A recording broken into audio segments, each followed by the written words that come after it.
Vous êtes fidèles sur la Moto TV. Voici votre édition qui commence par le sommaire. La société civile Butembo Lubero s'inquiète de l'avancée du M23 FC vers Butembo et Beni, provoquant des déplacements massifs et des violences contre les civils. Elle dénonce les mauvais comportements de certains militaires FARDC et les massacres persistants des ZDF. Et la pénurie de la pomme de terre perturbe le quotidien des habitants en ville de Butembo, une situation qui découle de l'occupation des zones de production par les rebelles du M23 AFC. Conséquence, le prix du sac de pommes de terre a plus que doublé, passant de 25 à 60 $. Tout pour le sommaire. Voici votre journal en intégralité. Les coordinations de la société civile Forces vives de Butembo Lubero s'inquiètent de l'avancée du M23 vers les villes de Butembo et Beni. La population civile est victime de multiples exactions, notamment les déplacements massifs et des violences armées. Les autorités sont appelées à renforcer les opérations militaires et à clarifier les responsabilités des commandants sur le terrain. Reportage Mirembe Chitaoute et Luciana Moussimirwa.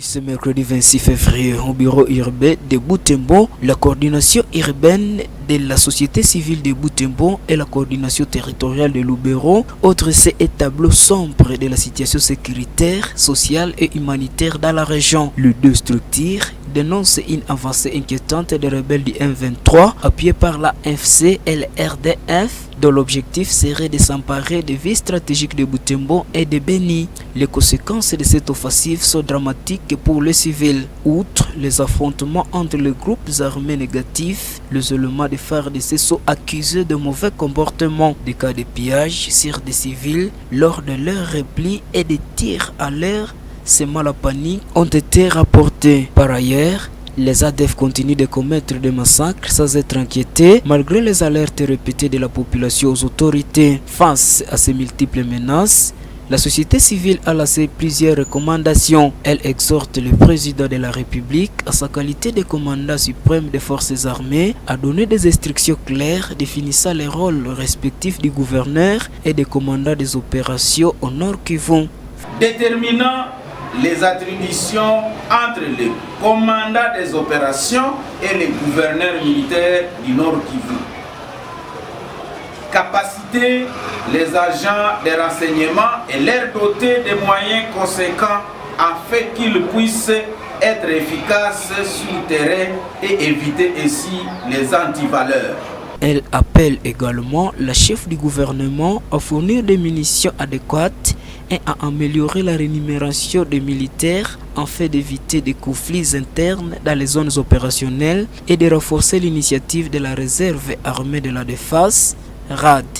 Des moyens conséquents aux FARDC et VDP afin qu'ils opèrent efficacement sur le terrain tout en améliorant leur rémunération afin d'éviter les tracasseries de la population dans la zone opérationnelle. À la population, les responsables de la société civile demandent de surmonter la peur, de rester vigilants, d'agir rapidement les alertes et de s'enrôler massivement dans la RAD. Pas céder à la panique et de braver la peur en restant trop vigilante et de partager les alertes sécuritaires en temps. Se mobiliser pour faciliter la jeunesse à rejoindre le centre de formation militaire et à s'activant à entrer dans la RAD. Pour rappel, cela fait 3 ans que les rebelles du M23, avec l'appui des forces armées rwandaises RDF, ont repris les hostilités contre l'armée congolaise, occupant plusieurs localités au Nord Kivu et au Sud Kivu. Et toujours en page sécuritaire, Monseigneur Sikuli Paluku Melkisedek appelle les acteurs du conflit dans l'est de la RDC à privilégier le dialogue. Selon lui, seule la voie pacifique peut résoudre la crise persistante dans l'est de la RDC. Cette déclaration a été faite lundi 24 février 2025. C'était lors d'une interview accordée à la presse de Butembo. Propos recueillis par Samuel Wainda et Gérard Mouref. Face à la montée de l'insécurité et à l'occupation de plusieurs territoires congolais par des groupes rebelles, l'évêque du diocèse de Butembo-Beni, Monseigneur Sikuli Paluku Melkisedek, insiste sur l'importance du dialogue comme solution durable. L'ordinaire du lieu fonde son appel sur l'Évangile selon Saint Luc, où Jésus-Christ évite à la prudence en soulignant que le roi disposa de 10 000 hommes, doit réfléchir avant d'affronter l'adversaire avec 20 000. C'est ridicule au fond. Je crois que ça fait honte à notre pays. Et c'est contradictoire par rapport à tous les discours justement dont vous parlez. Je crois qu'on ne peut pas. Ouais. Le plus simple, c'est de suivre ce que Jésus dans l'Évangile. Ouais. Vous voulez bien vous battre contre quelqu'un. Vous avez 10 000 hommes. Lui, on vous dit non, lui, il en a 20 000. Qu'est-ce que Jésus conseille? Il dit, vous qui avez 10 000 hommes, envoyez des ambassadeurs pour aller négocier avec l'autre la paix. Nous voulons la paix. C'est Jésus lui-même. C'est dans l'Évangile aussi. Cette prise de parole intervient dans un contexte où les habitants de l'Est du pays, notamment dans les provinces du Nord Kivu et du Sud Kivu, sont confrontés à des violences récurrentes, de déplacements massifs et des violations des droits humains. Monseigneur Sikuli Palouk exhorte tant les autorités que les groupes armés à considérer la souffrance des populations civiles et à s'engager dans les discussions nécessaires pour mettre fin aux hostilités. Non, c'est ce que le monde entier, tous les diplomates du Nord, et le Saint-Père le dit aussi, le dialogue est la voie dès qu'on ne s'attend pas.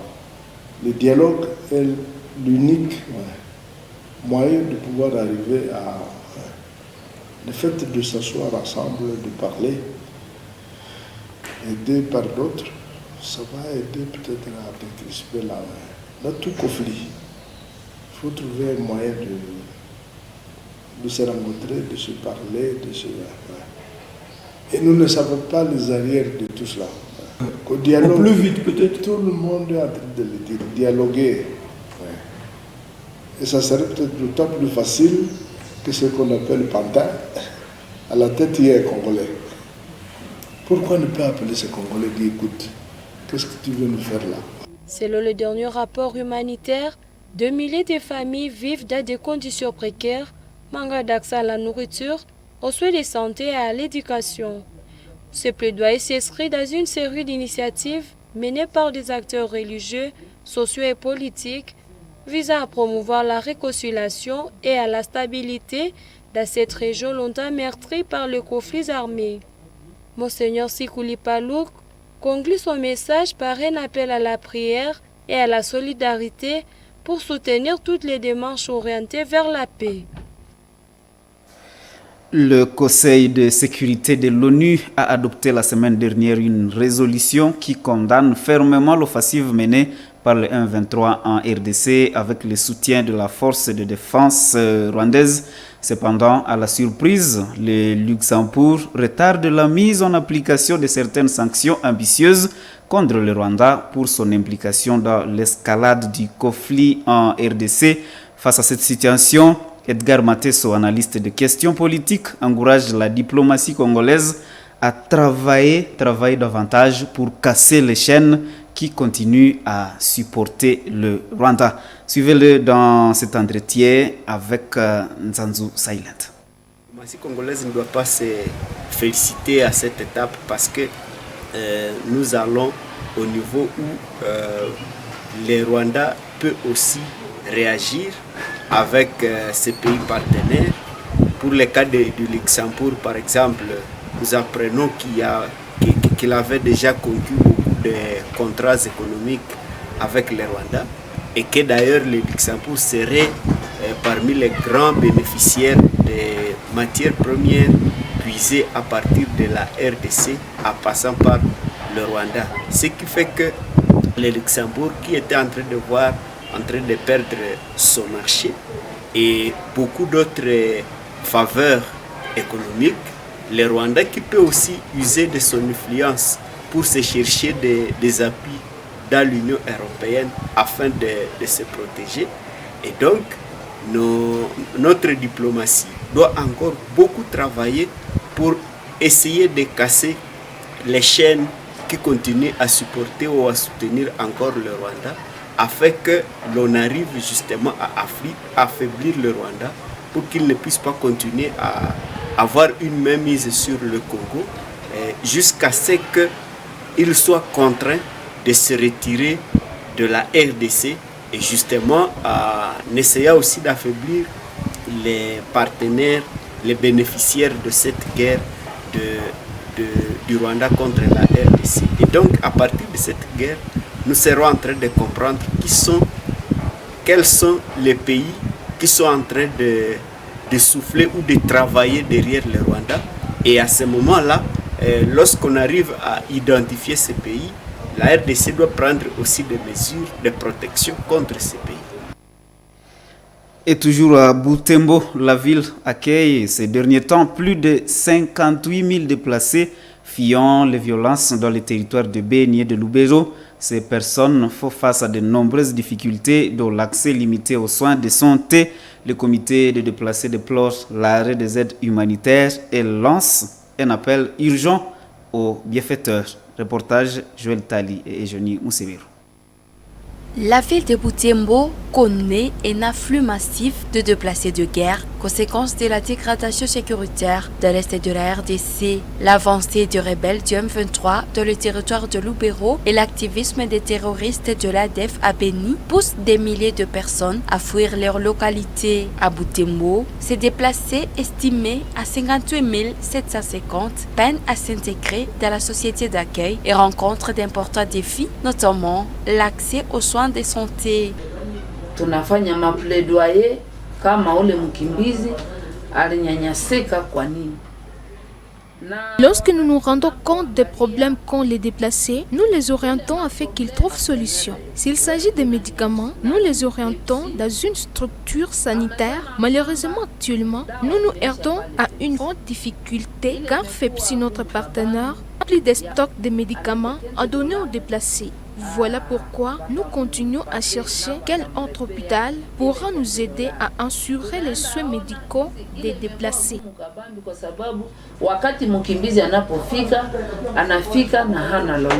Jadis, des organisations locales comme Femmes engagées pour la promotion de la santé intégrale FEPSI leur apporté un soutien médical crucial. Cependant, la récente interruption de ces aides complique davantage la prise en charge de malades. Face à cette situation préoccupante, la présidente du comité des déplacés appelle les bienfaiteurs à relancer le soutien humanitaire afin d'atténuer les souffrances des sinistrés.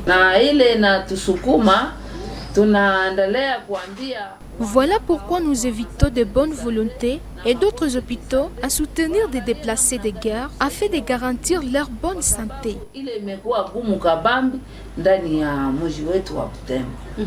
Pour bénéficier de l'aide humanitaire, les déplacés doivent obtenir un jeton d'identification délivré par le comité. Ce document leur ouvre l'accès aux différentes formes de soutien, y compris les soins médicaux.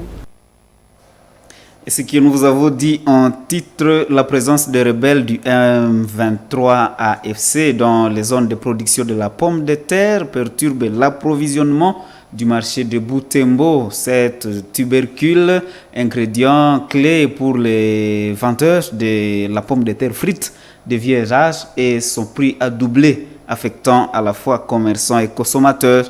Face à cette situation inédite, certains vendeurs se reconvertissent, tandis que d'autres peinent à maintenir leur activité. Luciana Moussiviro et Myriam Bachitaouté pour le reportage. À Butembo, la pomme de terre autrefois abondante se fait de plus en plus rare sur les étals.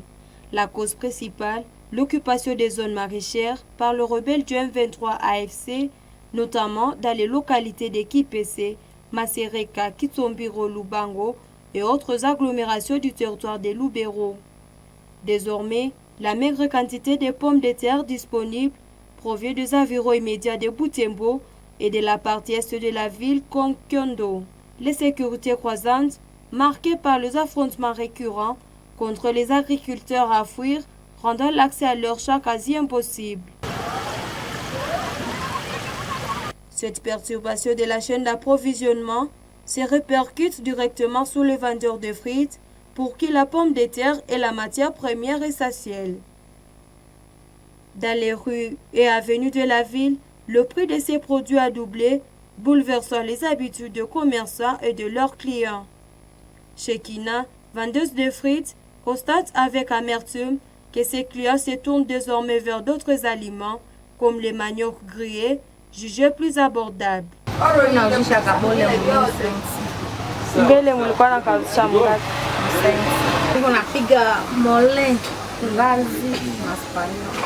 Le phénomène est inédit. Thérèse, forte de ses 25 ans d'expérience dans les métiers, affirme que le sac de pommes de terre, autrefois vendu à $25, s'échange aujourd'hui à $60, une hausse sans précédent. Devant cette flambée de prix, certains vendeurs n'ont eu d'autre choix que de cesser leurs activités, tandis que d'autres ont opté pour des alternatives. Ceux qui souhaitent garder leur clientèle fidèle proposent désormais des frites à base de bananes plantain. Ulianza uzisha ndizi hivi sasa jua nini? Jua pomme de terre kupanda. Ni depuis quand que ulianza uzisha? Juice. Depuis l'éruption du M23 dans plusieurs localités du Nord Kivu, l'insécurité s'est intensifiée. Les habitants contraints de fuir peinent à accéder à leurs champs, accentuant la crise alimentaire dans la région. Et voilà, mesdames et messieurs, ce qui m'est pratiquement fait à cette édition du journal. Merci à vous qui l'avez suivi. Bonne condition de suivi de nos programmes. Au revoir.